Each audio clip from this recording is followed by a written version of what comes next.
Hello everyone, how's it going? It's Ben. Welcome aboard the Bonny Rackham, onto episode 2 of season 4 today. So yeah, let's just get straight into this one. Get us underway.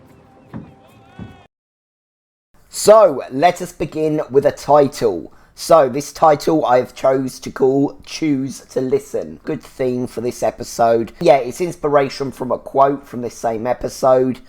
The only choice is if we choose to listen. And yeah, a mix of our characters in this episode choosing to listen and choosing not to listen. You know, Jack choosing to listen to Anne, and then Teach choosing to listen to Jack. But Billy Bones choosing not to listen and making a terrible decision in the moment. Eleanor, Max, Silver and Hans, you know, they apply one way or the other in this. So yeah, this episode is very heavily kind of featuring choice and very much the consequences of that choice. So yeah, let's get into a brief summary and a rating. First item. So yeah, this one is written by Jonathan E. Steinberg and Dan Schultz this time instead of Robert Levine. He was obviously taking a break this episode.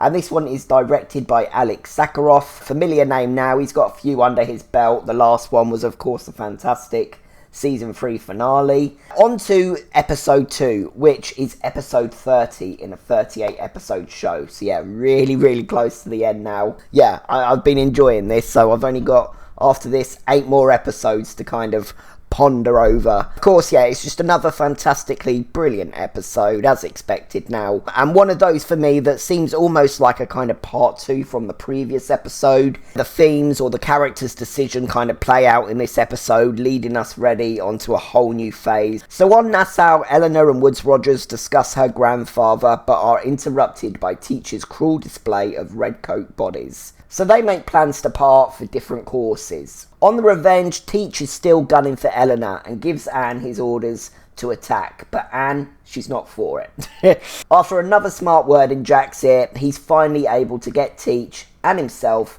on board with Anne's wise words about the danger of sentimentality for Charles, and Teach's final decision is made. Elsewhere on Nassau, the plantation's raid is going ahead, but when a shocking truth is revealed during the mission, Billy won't back down from that original plan, and lines are drawn and crossed forever. Silver meets Israel Hans, a brutal pirate who's been out of the inner circle for a while. A cash exchange is Hans' main aim, but with that smart, on-the-spot thinking from Silver, instead of the governor, he convinces Hans someone else will pay more for him. However, Silver is unaware Max is still falling in favour, and so once she meets with Silver, she sees an opportunity to stop this building brutality, but things don't go the way she or he expected. It's a really strong episode, like I say, as usual. I don't think we're quite in the 9s with this one, sort of strong, but I'm still going to give this one a very comfortable 8.8 rating. So yeah, let's get into these character deep dives. Next item. Okay, let's start with Jack, Anne and Teach. So, the Revenge Avengers, as I'm going to call them for, well, one more episode. The Revenge Avengers are still anchored just off Nassau, and Teach has made his display and his demands to Woods Rogers. Jack is certain there's no chance that Woods Rogers will turn Eleanor over. She's too valuable to him now at this point. And Teach sort of admits, exchanging Eleanor, that was never really the point. This is just a power play, really. He wanted to cause a stir to distract them all, because his plans is for the Vanguard, led by Anne, to breach Nassau in the night, attack Woods Rogers, and for Anne herself to fetch Eleanor and bring her back to the ship, or kill her. For a smart man like Teach, this is a wild plan, near impossible plan, and Jack and Anne know this, and I think we'll see deep down in a little bit that Teach probably does as well. But of course, yeah, there's more going on with Anne here as well, as we'll see in a moment. But yeah, we sort of focus in on Anne listening, and yeah, we can clearly see she's not for it. She's not for it at all. And yeah, after he's kind of gone over it a bit, you know, gone over the details, she tries to explain, ain't no good way in from the west. And yeah, she is subject to the Teach stare. Anyone else gets that Teach stare, and yeah, that man has his way. But Anne, she doesn't flinch. She doesn't flinch. And she gives that stare back just as good. We are like Jack, and we can kind of feel that, oh my god. Just these two staring each other down and openly defying Teach's authority here. And yeah, obviously sensing this tension, and because I think Jack knows this plan is risky as well, he backs her up kind of very gently to Teach. He suggests that they approach from the lagoon or something like that. But Teach and Anne are still not breaking that eye contact here. And, you know, remember that very first meeting we got of Teach, where those three guys kind of came to confront him. Yeah, they buckled the second they learned who he was. But yeah, not Anne. Not Anne. She is not buckling. She's giving exactly back what he's putting in. And yeah, Teach gives a final order of do it. You know, and he doesn't wait for a response or argument, he just leaves. Yeah, you know, to him, that's the matter dealt with, the final word. That do it from Teach, I have always taken as a sort of unfinished or else. I was surprised to sort of see some people take this as Teach kind of backing down a little bit. I don't see that at all. You know, allowing them to kind of follow Jack's suggestion of the lagoon, and so that do it kind of being a more like, fine, do it your way. Yeah, I don't see that at all. I think this is a standoff. This is a you're on very thin ground with me kind of Anne Bonny sort of do it. Final command that means problems if Anne disobeys them further. You know, which obviously puts Jack in a really hard position once more, caught between a captain and his partner. But yeah, obviously we're going to see Teach is distracted and there are things on his mind. So yeah, it's time for the mission. It's later at night now, and Anne, she hasn't moved. You know, great shot of her in the dark, staring out to Nassau. She's just deep in contemplation. And yeah, we're about to get a really great scene, kind of explaining her thoughts and expanding on what she was sort of explaining to Jack last episode. Yeah, where her head is and what her thoughts are. So yeah, he's obviously been ordered, kind of warned by Teach, go get your woman in line, please. You know, something like that, I imagine. I think Teach is allowing a lot more dissent and leeway than he normally would, because of the Charles factor that they all have in common. But he is getting a bit wary of it, I think, by the sounds of it. So yeah, Jack approaches knowing what's going on exactly in her head. I mean, not exactly in terms of that, but in terms of she's got no intentions to go. So yeah, he sort of says he wants to know when you're leaving. You have no intention of leaving, do you? Like, he just immediately says after it, like he just knows, you know, brilliant delivery of that line. Jack, again, frustratingly, like I say, he's caught in the middle, and just being Anne at her frustratingly finest for him here. He asks, what do you suggest I tell him? And she just says, whatever the fuck you want. She's...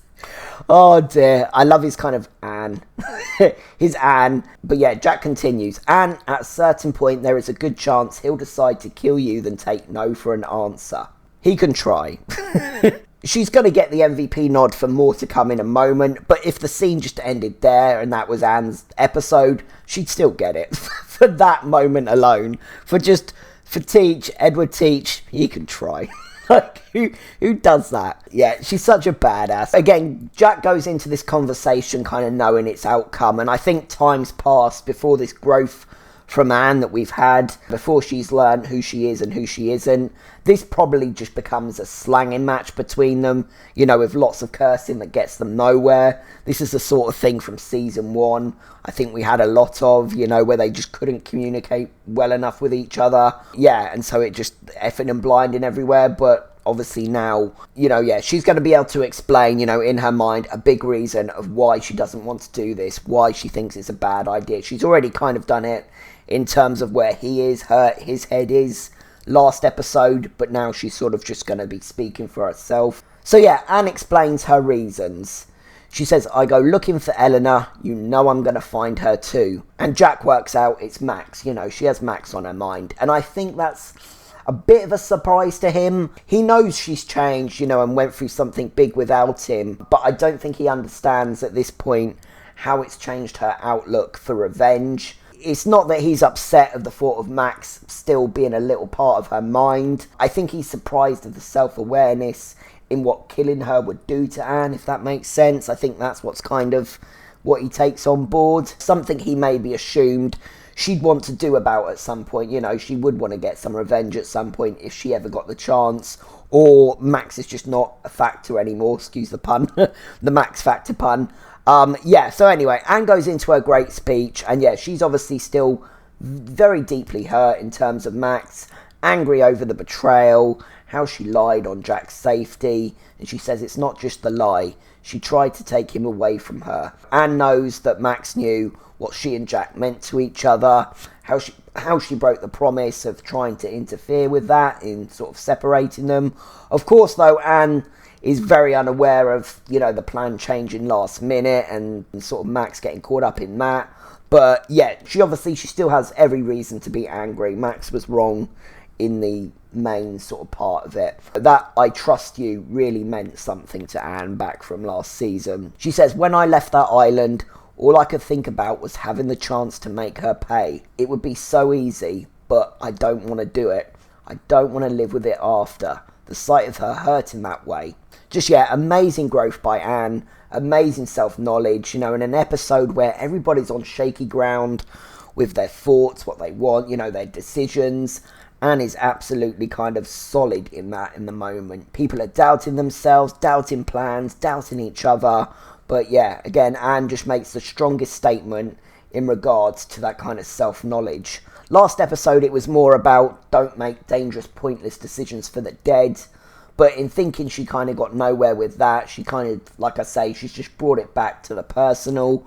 And I don't think she's even particularly trying to talk him out of anything anymore here. I think she's just explaining her own reasons, making her own comparisons. No, Max isn't dead, but it's the same idea of taking revenge over something that's long done now. Yes, it still bothers me, she's saying, but acting out on that hurt and that anger just gets me nowhere and will only hurt me in the long run, when the mist finally clears, as I think it sort of did with her with Logan and Charlotte, back when that happened. And that's the important message, I think, that Jack then takes away from this and sort of translates in his own way to himself and to Teach, and sort of finishes, to really sum up where she is with all this. She really is just there, because she will follow Jack wherever he goes ultimately. She says, "That fucking island makes you do shit you don't want to do. How is it we haven't figured that out by now?" Yep. Another sort of motto for the show. And she asks him plainly, "What we doing here, Jack?" As I say, Jackie's taken all this in. He's got no answer for her in this moment. But I think his convictions on revenge have faded a bit now on hearing all that. Logic starting to appear in that mist. And Woodes Rogers' ship is spotted leaving. Obviously a plot point we'll come back to in his section, but you know how it plays out. And yeah, that's a fantastic scene. It is this upcoming scene with Teach and Jack that's going to nab scene of the episode for me. But again, Anne definitely gets an MVP nod for having the balls to stand up to Teach, and just for that amazing self-knowledge and growth. The most decisive and kind of well-grounded, believe it or not, is Anne in this episode. So she gets that for not wanting revenge, and so therefore indirectly kind of being the reason the next scene plays out the way it does. And so my favourite scene of the episode. So Jack informs Teach that Woodes Rogers is leaving, they've seen his ship, and Teach is sat down and he is deep in thought. As we're about to see, Vane still absolutely on the forefront of his mind, just as much as it is Jack, leading all his decision making, as it has been Jack. Both men have been fueled by so much anger that they just haven't really stopped a moment to grieve and kind of think things through logically, which of course gives them this great bonding moment.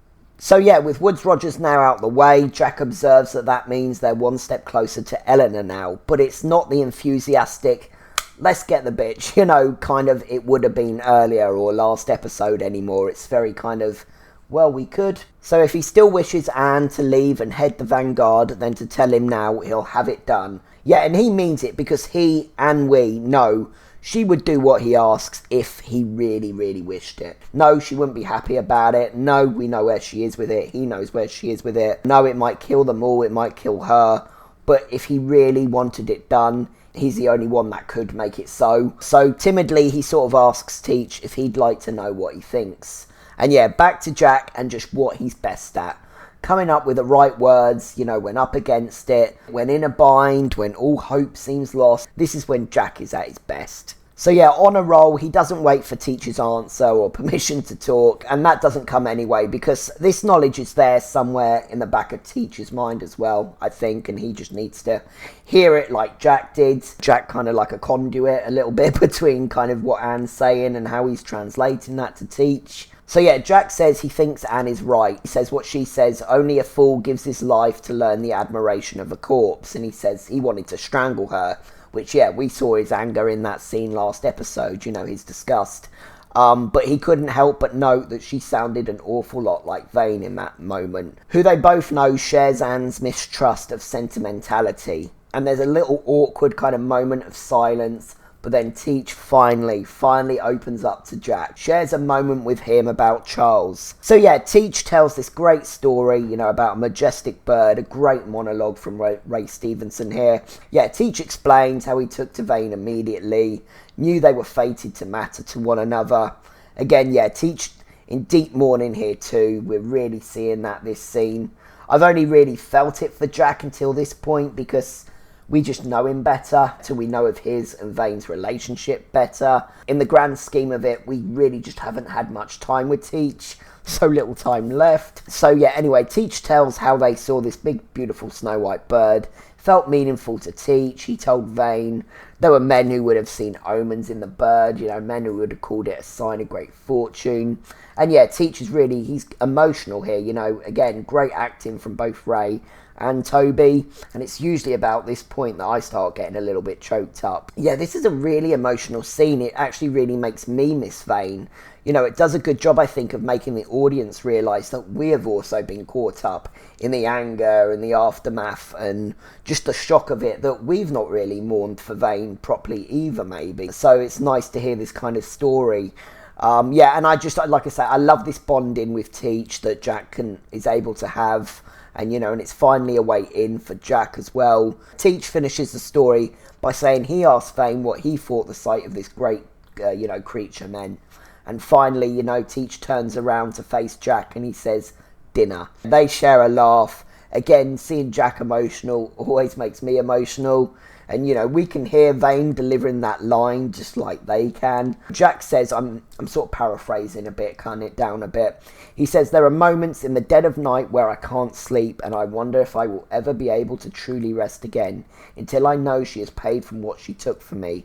Then there are moments I wonder if it would actually please him to see her dead, or despite all they'd been through, all he'd done to her, she to him, if he still didn't just a little bit love her. You know, yeah, and in this, I think Jack's right.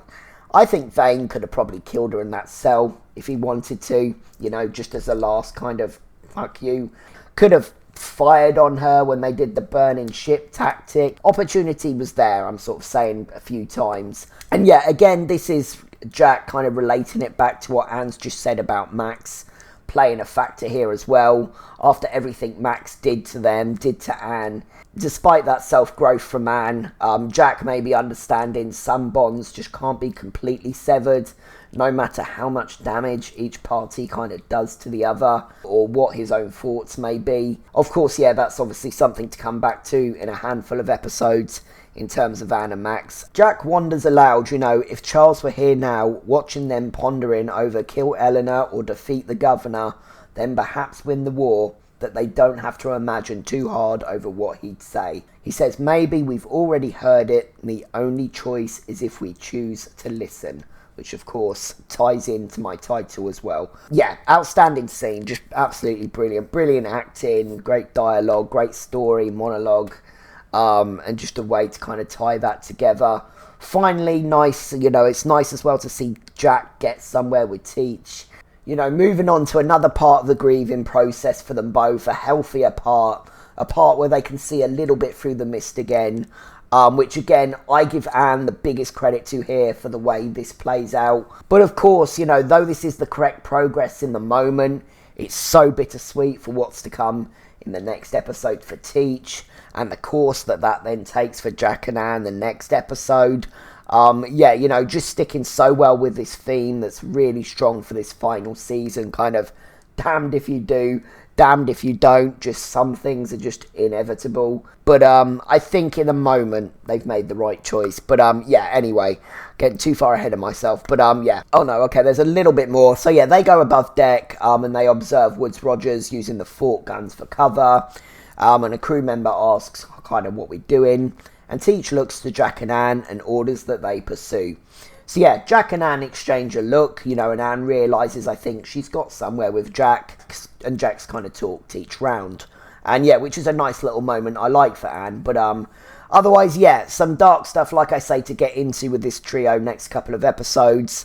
Let's move on to Nassau itself, and catch up with, well, everyone. But let's start with John Silver, and a brand new player to us, but not to the pirate game, Israel Hands. We start this section off with just some amazing visuals. You know, this is how the episode opens. Just amazing visuals, amazing camera work, from the point of view of Silver kind of being dragged along the sand, to that fantastic shot of the wrecks in the distance, which is probably shot of the episode for me, I think. Close to the end of it all now, and John Silver having to quick think his way out of a bind at the wrecks, like he did so early on in the show. So Silver, a little later on, he comes to and he finds himself chained.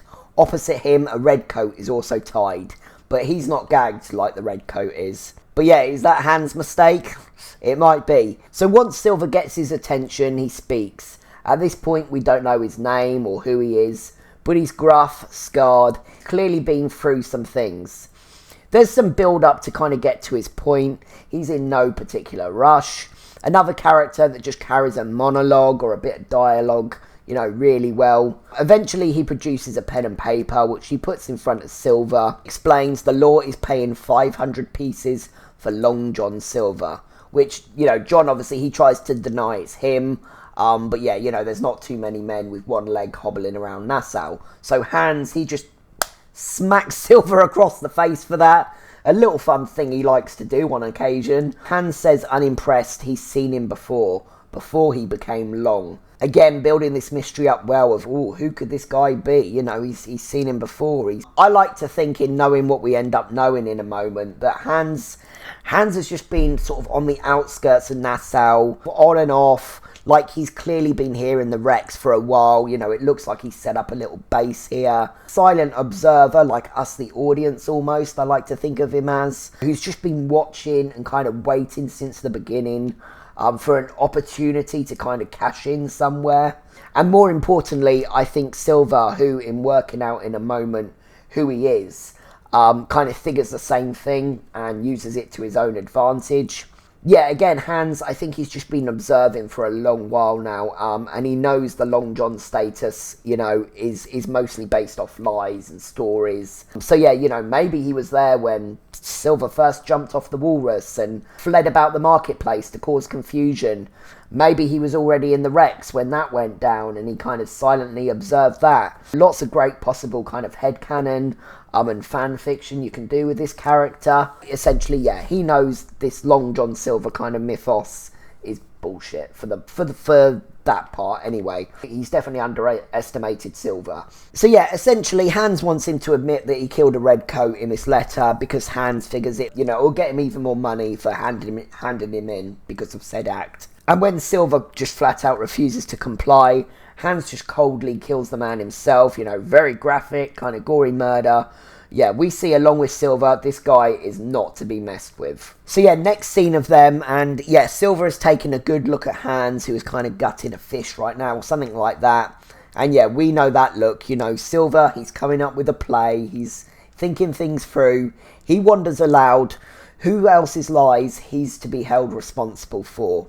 We see through this scene, you know, he's sort of making himself relatable to Hans, giving them something, things they have in common, you know, a common enemy in Teach. So yeah, Silver's worked out who he is. Maybe he knew from the jump and was just waiting to make his play. So yeah, we learn that this guy, he sailed with Teach, and he was one of the deadliest men that Nassau knew. And Silver says, I heard his name was Israel Hands. Silver says that, and that stops Hans kind of in his tracks. And yeah, and so we learn who this is. And a great interesting facto about this character is he was a real pirate, but he's also in Treasure Island. You know, a choice Robert Louis Stevenson made to include him. And of course, in Treasure Island, he is Silver's right-hand man, he's heavy. But of course, Silver has to talk his game first and get him on side. And yeah, we learn a bit about him through Silver's narration, which is based on some true history. Hans was pushed out when Vane got into Teach's favour. And in the show, the story is that they quarrelled and they had a showdown, to which he took a bullet, which hence his scars. Yeah, so frustrated, hearing these clearly still affecting him events told by John. Hans just whacks him across the face once more with a great line that we all kind of nod along to in agreement. You talk too much. Yep. Yes, Silver, he does that. But still, Silver continues talking, wonders aloud, why he stayed. Was he expecting some sort of apology from Teach once he returned? Again, Hans gives him another beating. But yeah, we know John can take a beating, we know Silver can take a beating, we saw that. But in giving him that beating, that likely translates to a yes, in terms of what that means for him and Teach. And yeah, Hans says, fuck Teach. And yeah, Silver sort of agrees, much to his kind of confusion, because he's probably aware of the coalition. So yeah, Silver's kind of confusing him, but sort of winning him round a bit, wearing him down. And so yeah, John sort of gets to his point. He sort of says, Teach isn't the top dog anymore. I am. Says he's here now and things are about to begin again. And yeah, in Israel Hands, he's a little bit more interested now. He's paying attention now. Silver has cast the line, showed him the bait in making Teach a common kind of nag for them both. And finally, Hans has taken a little bite. And so now all Silver's got to do is kind of reel him in. Hans says, who are you that I ought to pay you any mind? And Silver says, and this is honest, he says, I'm no one, from nowhere, belonging to nothing. I'm a wretch like you. Bringing in these similarities to his attention, he continues, and yet mountains of gold have changed hands because I chose it. Thousands of men are living in fear because of my return, because I decreed it. I'm the reason grown men lie awake at night. I'm a new beginning for Nassau. And boom, he's got him and he's really got his interest. But he knows he has to make it worth Hans's kind of continued interest, but also now maybe get something out of it that will benefit his own. So he comes to his point. You trade all that power kind of I have for 500 pieces? And Hans asks if he thinks he's worth more. And Silver says, to the right people. And yeah, this is a great save for himself, from Silver. He's talked himself out of a tight spot. So yeah, he's going to get an MVP nomination for that. But talking tight spots, that leads us nicely on to Max, who I'll go over now, and then we can come back to that final scene with the three of them. So yeah, Max's scenes are mostly a continuation on everything I was talking about from last episode, just showing how little sway she has on things now in terms of kind of the three above her, and in Barringer I include that now as well. But we see she's still doing her best, trying to keep a moral compass. And yeah, she has some really great dialogue as well about that. Like I said, this is a really tough start of the season for me, a real lover of and fan of Max, a strong supporter of Max, and yeah, anyway, let's quickly get into it. So yeah, the first scene with Max is her finally kind of confronting Featherstone and Adele. She's kept that knowledge to herself, kept that in her top pocket, and she's waited for the right moment to use that knowledge. So the three of them are kind of watching Barringer make this execution stand, whatever you want to call it. As I said last episode, and as Max will sort of point out to Barringer in a bit, this was never going to be a fair trial. The word trial is being used, but this is civilised executions for the main part. So Max confronts them both about their double cross, about being informants for the other side. Of course, something she once did. Yeah, and maybe another reason she's given the benefit of the doubt, in hopes that if it does go so wrong with her, the same leniency would kind of be afforded her by those at the top. I think maybe that might be some of their reasoning. Although, yeah, again, she's another character you can't always get into the head of at any given moment, and she has betrayed people. There's still a morality in there that Max is doing her best, I think, to stay true to, but she so desperately wants this to turn itself around and just be this civilised thing she thought she was joining. But yeah, she's getting closer and closer to realising it just won't be that way as kind of every new episode passes. And we learn it was Max that intercepted the message to Flint and everyone last episode, Yeah, another little plot point that had escaped my mind. But yeah, it's kind of obvious, so that, maybe that's why I didn't think on it too hard. And Featherstone asks, why is she keeping it quiet? Why isn't she grasped them up, basically? And yeah, again, we wonder kind of the full reasons too. Maybe a loyalty to Adele, and probably Featherstone by this point. But to answer them in the moment, she says, she doesn't care for Barringer, kind of trampling through her affairs. She's sort of hopeful at this time that he won't be there long. I mean, she's right, and she sort of indirectly helps herself by really messing it up for herself with Silver at the end, as then Silver gets to regroup next episode, and the Barringer issue is sorted. But that wasn't her intentions. But yeah, Max gives her reassurances that she's secured their safety with the governor, and we'll see next episode, like I say, what pressure and threats she will sit through to keep true to her word. So, I think this is a good episode to use against Max haters, those that do just fully drop her or never even had her, as a strong player or a favourite in the first place. I would definitely use this episode as evidence, and say she has learnt a bit and she does have a moral core. No, she's not fully learnt her lessons yet, and she's not fighting for the right things, but she's holding on to some dignity, some compassion, and yeah, she's made up a lot of ground back with me here in these first couple of episodes. But the next scene to discuss with Max is her watching the trials kind of in the inn from the banister, and Barringer is kind of close by. He's observing as well. I feel this is probably the most they've talked since he arrived.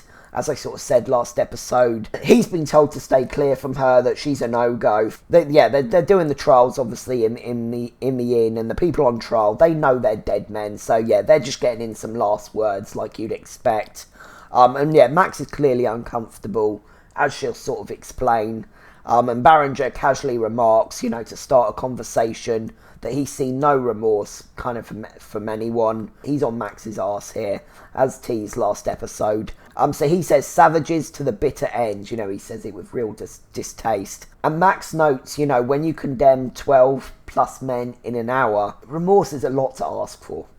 Remorse is a lot to ask. Although she's minding her manners, she's keeping it civil, she's saying her piece. Something I forgot to talk about as well with Max, her meekness, her not wanting to stand out, is her dress. She's still stunning, but for Max, she's dressing down. This is far less kind of vibrant dresses and makeup, and yeah, she's very blending into her surroundings. She knows this isn't a safe time for her to be kind of standing out, kind of like a beautiful peacock right now.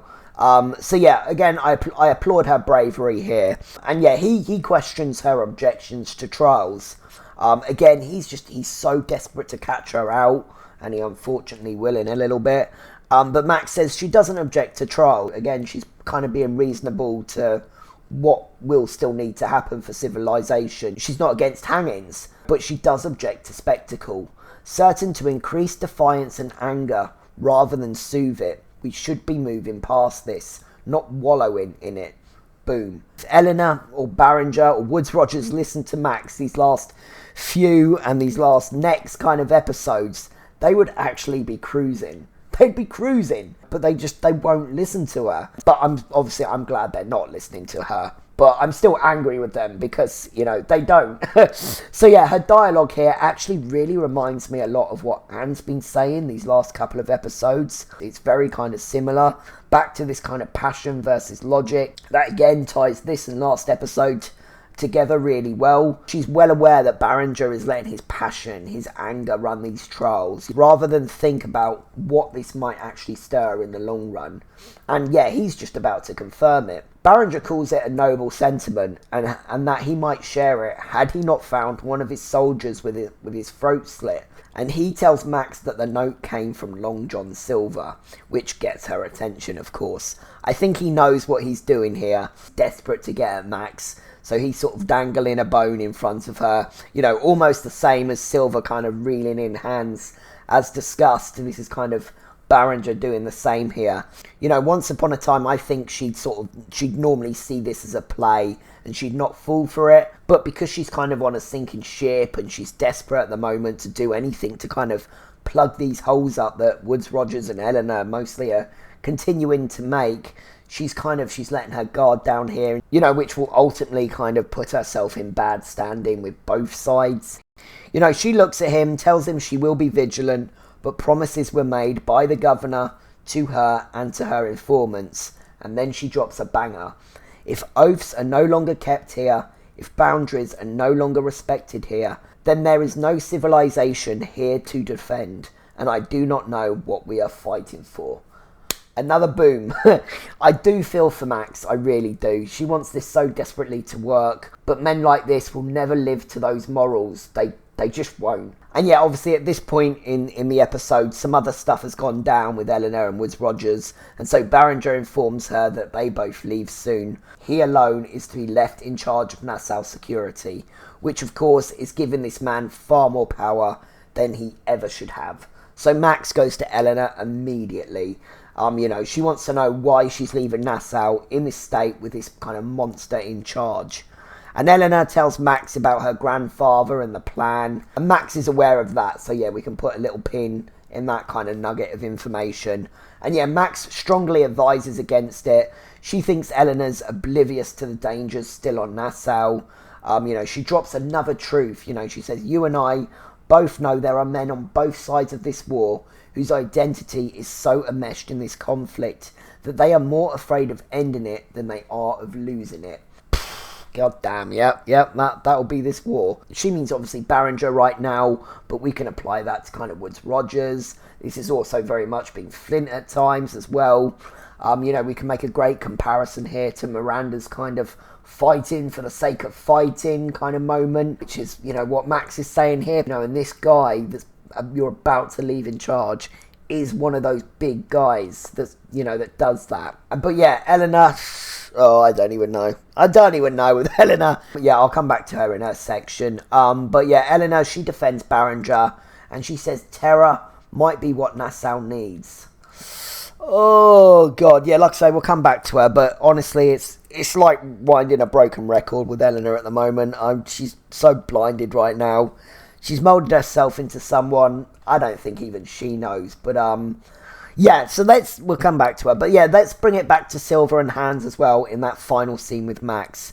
But again, yeah, my takeaway is mostly Max's kind of desperation here. There's a little scene where we see Eleanor and Mrs. Hudson and Max kind of watch the cannons fire as a distraction. Her boys, one of Max's kind of, yeah, one of her little birds, if anyone gets that reference, yeah, he delivers a letter to Max and she sort of palms it quickly after reading it. So yeah, we learn Max is who Silver has wrote to. Yeah, he's no idea where anyone else is at the moment, you know, Flint, Jack, anyone like that. And he thinks, you know, has the money to pay and would do. But yeah, this is not the same Max he once schemed with, you know, way back in season 2. But of course, as Max goes to leave, we see not far away, Barringer is watching her. So yeah, she approaches Silver with some men in tow, and it's long time no see for these two, like I say. Hans is wary, and yeah, Max is not impressed at all that she's been put in this position by Silver, and she's very hostile. Again, she's pissed off, and she's tired of all this. I love her kind of Long John Silver kind of dig. Emphasis on the word long. The infamous Blackbeard scene. Yeah, you know, I know what you're doing there, Max. We know what you're playing at. So she says, so big a name for so small a man.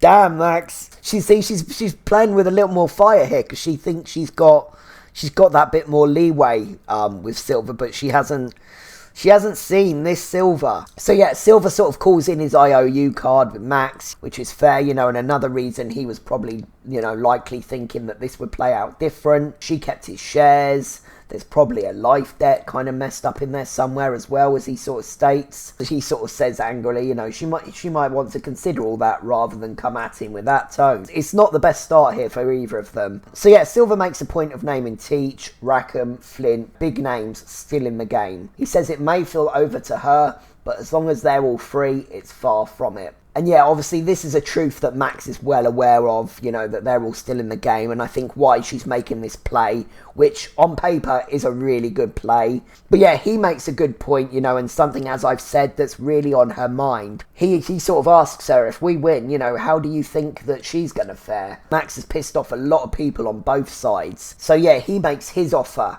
He says he's come to earn the chance to get back their friendship, to buy it back, when Max just flatly says no, cuts him short. No negotiating for a master negotiator, just giving a flat out no, much to Silver's confusion. And just yet another great Max line this episode. I am tired of this thing that perpetuates itself with anger and bluster and blood. I don't want to be your friend. What I want is for all of this to end. For it to end, you must end. Oh, Max, I so want you to find peace. It's coming. It's coming. She says she's not going to hand him to Barringer. Knows it only adds flame to the fire. Another martyr for the streets like Vane was. She says she's tempted to kill him, but knows that makes her a hypocrite. But what am I if I spend my days pleading for a return to civility and then do dark things under the cover of night? So much bloody words of wisdom from Max. But yeah, just another player underestimating what she's up against, what power she really has in the moment. Yeah, she says he will remain in her custody until she can work out what to do next.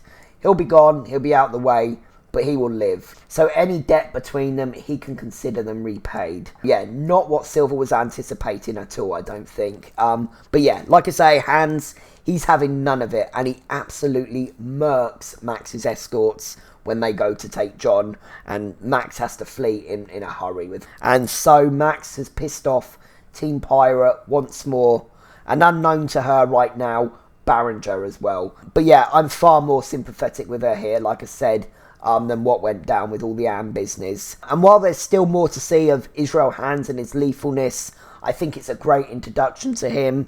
He could maybe come across as a bit naive, gullible even, in Silver winning him round this episode, but we'll come to see now, he's put his lot in with Silver. So yeah, MVP nomination for Israel Hands, as said, along with the mentioned Silver himself. I struggled a bit, for who to give that third one to. Max was considered. She has some fantastic lines, but she's not really getting anywhere in this episode. Okay, let's move on to Eleanor and Woods Rogers, and there's not actually a lot more I want to add on these two. This will be a very quick section. They got a lot of time last episode, and apart from their parting scene, it is mostly plot, so we can kind of really whiz through it. So yeah, Eleanor is filling Woods Rogers in, and therefore us in, about her grandfather and about the business and kind of his rise to power. Thinks if she pleads their case to him, it might be all he and Nassau needs to emerge intact. And Woods Rogers kind of wonders, well, what's the catch? Why isn't it already so, if that's the case? And Eleanor sort of says it's far from a foregone conclusion, due to her and her father's kind of past. But it's worth a try, especially now with him as a partner. And it's at this point that Barringer enters, and we then join them on the beach, to see Teacher's display of redcoats hanging. So yeah, a little later, and Eleanor and Woods Rogers are sort of watching the ship out on the fort, and sort of Woods Rogers is pondering what to do. He plans to lead the Revenge away, serving as a distraction in the hope that they give chase, which of course, as discussed, they do, meaning Eleanor can then go to meet with her grandfather, but as we know, things change and that doesn't end up happening. So yeah, their final scene to discuss. We see Woods Rogers flicking through his own book. Very interesting, considering what happens next episode. I read this as a sort of making peace with the monster. Dark deeds we're to learn, and we're to see he's planning, that he's already set in motion at this point, that, again, next episode we'll find out. But of course, he will say nothing to Eleanor here. But yeah, this book was spoken about a lot last season, and it's hinted to, and it's hinted to there's things we don't know that really happened outside this book. But yeah, the show definitely teasing us in this moment. You still have no idea. She enters, and she tells him his ship is ready to depart. She sort of asks how long you're going to be away, how long you're going to be at Port Royal. And yeah, she's concerned for him, concerned on their parting. And yeah, this is the clearest example of their love for one another, the strongest I've seen it. Maybe it is because of that hindsight that I feel it more. I might not like, what he's moulded her into, or that she's choosing to pretend to be for whatever her reasons, went over kind of all that last episode. But yeah, it is very evident here that there's love in this room.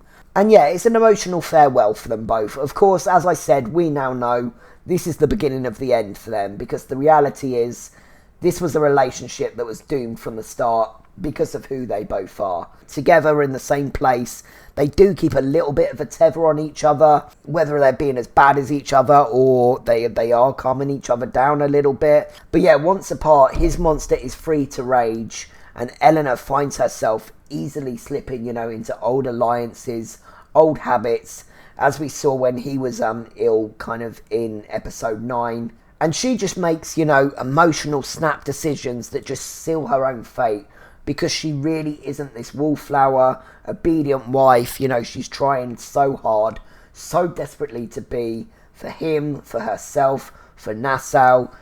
Who knows? But it's just not who she is. And as much as meek Eleanor, these last couple of episodes frustrates me, it's also a little unfair on her, because rash in the moment, emotional Eleanor's decision making frustrates me. Yeah, it's tough. Maybe she is a bit of a damned if you do, damned if you don't kind of character. But yeah, like I've said before, I've never really got into this ship on an emotional level. But there is something almost Shakespearean in its tragedy and its kind of doom to failure. Because although they both know they do have these other kind of sides in them to them, and they have seen snippets of them in each other, and kind of accepted the other for it, but it's the fact they've just never fully taken the mask off to each other that just means, yeah, when that pressure's on, they just underestimate the other's play, because they just haven't got that insight. They don't know each other well enough. Yeah, tough stuff. It's one of those, another life, and this is a great match, and they live happily ever after, but because of who they are, it's just never going to happen. So yeah, finally they share an emotional kiss. They know the stakes they're about to embark on, or again, they think they do. And yeah, once alone, Eleanor sort of sits and cries. Concern, tiredness, weariness, pregnancy hormones. Could be a lot going on here. So yeah, let's end our final discussion with Madi, Flint and Billy. So continuing on, from last episode, and Flint has been overruled, and they are going to go for men and supplies at the plantation. He goes over the plan with Madi that she favoured. It's clear to see he's not very happy, and he's unsure of Maddie's loyalties and motives, as we know she is of his at this time as well. He admits he was caught by surprise by her knowledge of the chest. And yet again, another plot point Ben completely forgets, because she could have totally been lying. I'm not even sure if we get an answer. But yeah, Flint is very well aware, it could be a lie, it could be tactic. He's not convinced, but it's inconvenient in a pinch like this to disprove. So yeah, like I say, it really makes it seem here that she did make it up. Perhaps it will be answered. I generally worry for my memory sometimes. Like, how is this my fourth watch through? And I've just got no idea where some little plot points are going. I just forget them. So yeah, Madi explains how she thinks that Billy is going to be relevant here to what happens. Ooh, you could say that again, Madi. Yeah, she's seemingly putting her trust in with him at this present time. But yeah, that's going to backfire on you, girl. That's going to backfire. And so yeah, night falls and the attack goes ahead. So we cut inside the main kind of mansion on the plantation, and we see Underhill with his wife and child. On first look, this seems like a tender family scene, but we are dragged right out from that comfy feeling by him ordering something to be fetched by their house slave, who we will learn is named Ruth, and we'll meet properly in a moment. And yeah, that comfy feeling just leaves a bitter taste in my mouth. I think with such strong characters like Madi, Max, the Maroon Queen, Mr. Scott in a sense, it's easy to forget, until one of them brings it up, of the times that we're in. So this little moment and this whole section is sadly going to give us a big brutal reminder of that. Sure, those characters of colour that we know well and have been able to break away from kind of direct slavery like that, but as we're about to see, for countless others, they are still very much stuck in this awful situation. So yeah, the attack is underway, and yeah, tense scenes as shots fire and sword fighting breaks out against the plantation guards. Billy's looking good out there, he's fighting well. Again, bit of a fiercer edge to him now. But we have seen he can hold his own before. Flint orders the weapons hall taken to get men armed. They know they don't have long to free the slaves before the militia arrive. So Flint enters Underhill's house, and him and his wife are both locked and loaded. And yeah, Flint shoots Underhill, without ceremony. Woohoo, goodbye, be gone. And he warns the wife, if she shoots, that he will have to do the same. Which, of course, is very different to the last time that we saw him in a scene like this. That first episode of last season, where he was deep in rage and mourning for Miranda, and he just shot the wife of the magistrate in cold blood. She didn't even have a pistol pointed at him. She was just guilty by association. Such was his rage at that time. So yeah, some really great growth from Flint here as well. He doesn't want to kill this woman, he really doesn't. And it's Ruth that calmly disarms her. Ruth, she's a decent little side character. We don't see much more of her for the rest of the show. But this actress does a great job, of kind of explaining the stakes in the situation. And Ruth, being a nice, calm voice of explanation and reason. And yeah, we see that Ruth doesn't look as hyped on this rescue mission as you might assume she would be. She seems very wary, very scared, and she explains the slaves have been aware that this sort of rescue attempt might be coming. She's glad they came, but she needs them to go. So a little later, Billy rejoins them, and he's found some supplies to keep them well stocked, but remarked that something strange happened at the slave quarters, and Madi finishes his sentence for him.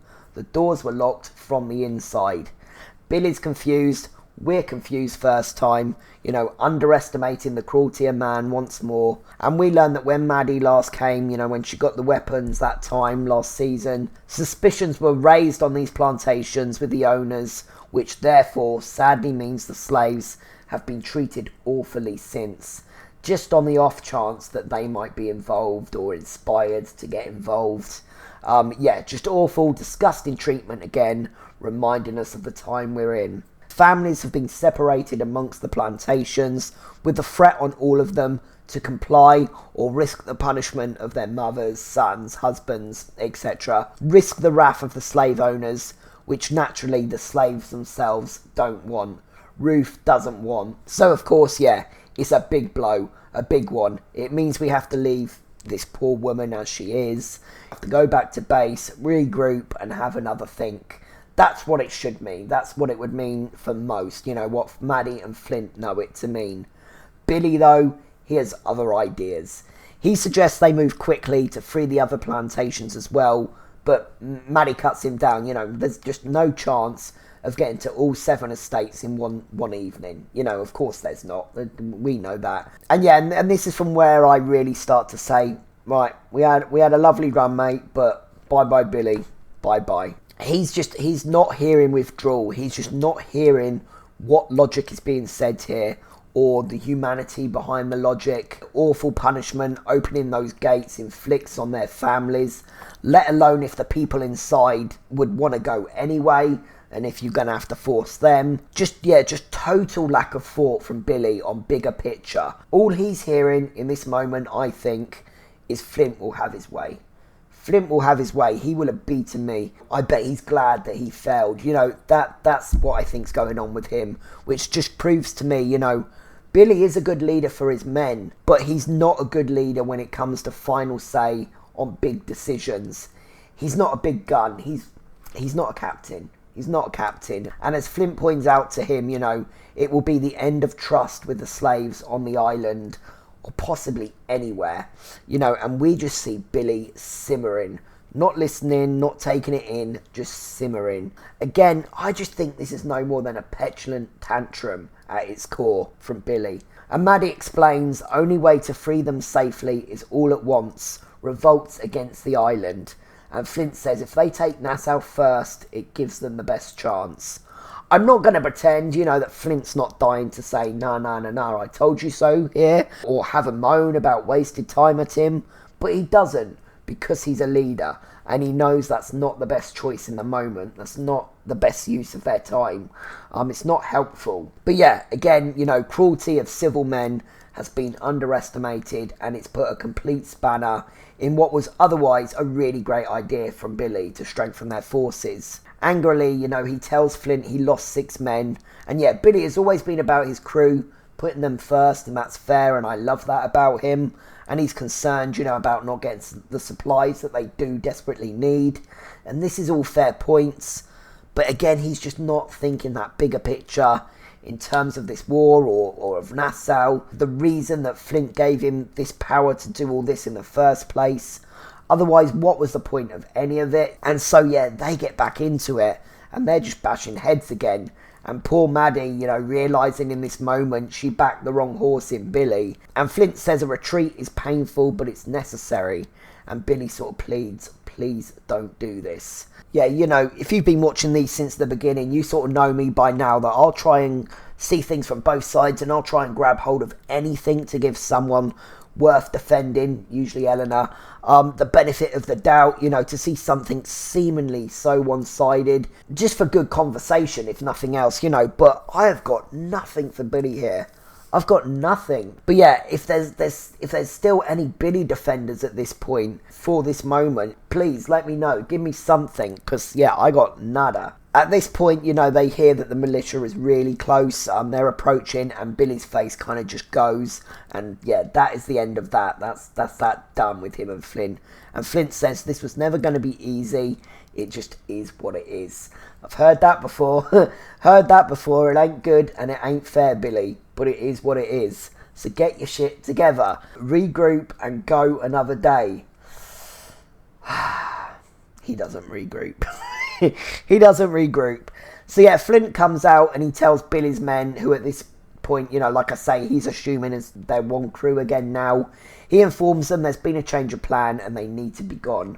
But Billy, just behind him, angrily says they're not going anywhere. Is that his tipping point, hearing Flint command his men, as he sort of said last episode?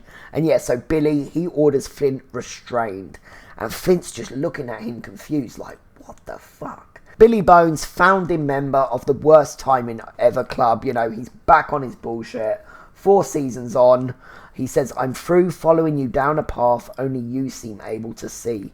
Towards a victory only you seem able to define. You're wrong, Billy. It's Madi's vision too. It's a lot of people's now. I'm sure, you know, maybe they're not all in the same end game as we know, but this is much bigger than Flint now. And yeah, at this point, Madi has had enough. More pissing contests. She's having to frustratingly watch as time's kind of running out. And she gives a whistle, and suddenly we have a face-off. With an oncoming attack imminent, you know, what could have been one absolutely overpowered crew is facing off against each other because of Billy. I'm so glad I didn't give him that 3rd MVP. I generally forget how quickly this drop kind of happens for me with Billy, from just loving him to just gone. I'm done with Billy. And yeah, Flint tries to plead with him once more, and Billy asks Madi, is she sure she wants to keep following him down that path? And yeah, maybe she's still not 100% still on Flint, but she sure as shit knows she won't be following you, Billy. She knows that. How are you going to ask her that when he's basically said, sod it if they torture the other slaves? How's he then going to look at Madi and be like, you going to go with him then? You know, Billy, I don't know. And yeah, as Flint is trying to talk him round, again, he's just got no time for it anymore. And Billy just orders that fire, you know, cutting off Flint mid-sentence. My boy's gone, he's gone. And yeah, and they go at each other, Billy and Flint, you know, really looking like it's a final showdown for these two. But the militia, they come bursting through, and they all just have to retreat. What a mess, what a mess. And yeah, of course, lots more twists and turns in this dynamic. But yeah, that's it. I think that's a lot of talking. That's the episode. Fantastic one. So yeah, let's get that MVP sorted. Last item. So we have John Silver and Bonny and Israel Hands. Another one where I think it is a bit of a soft win for whoever gets it. though I do still think it is a clear win. Silver's my first thanks for playing, but not quite today.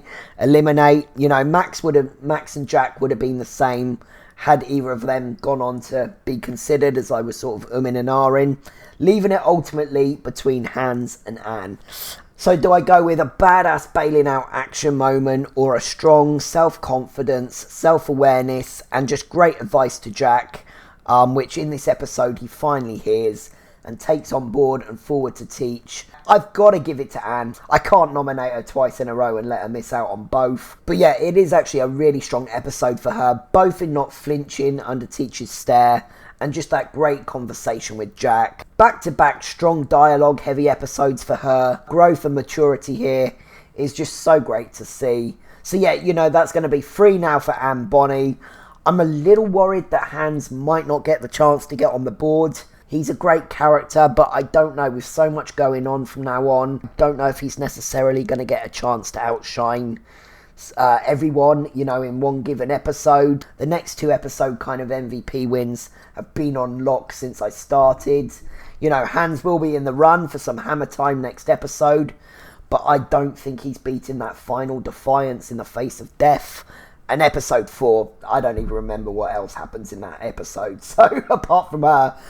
So, yeah, you know, no one else is getting that one. But, yeah, this one will definitely go to Anne Bonny, taking her up to 3. But, yeah, anyway, that was a lot. Again, these episodes are long, but I just find it really hard to kind of condense it down. There's just so much. Like I said, every scene is something. There's something, you know. Anyway, I will stop that there, and I will be back very soon for, I've got back-to-back favourite episodes now, like big favourite episodes. So, I'm looking forward to really kind of getting my notes and things sorted for that. I will see you very soon. Thanks for watching, everyone. Take care. Peace out. Bye.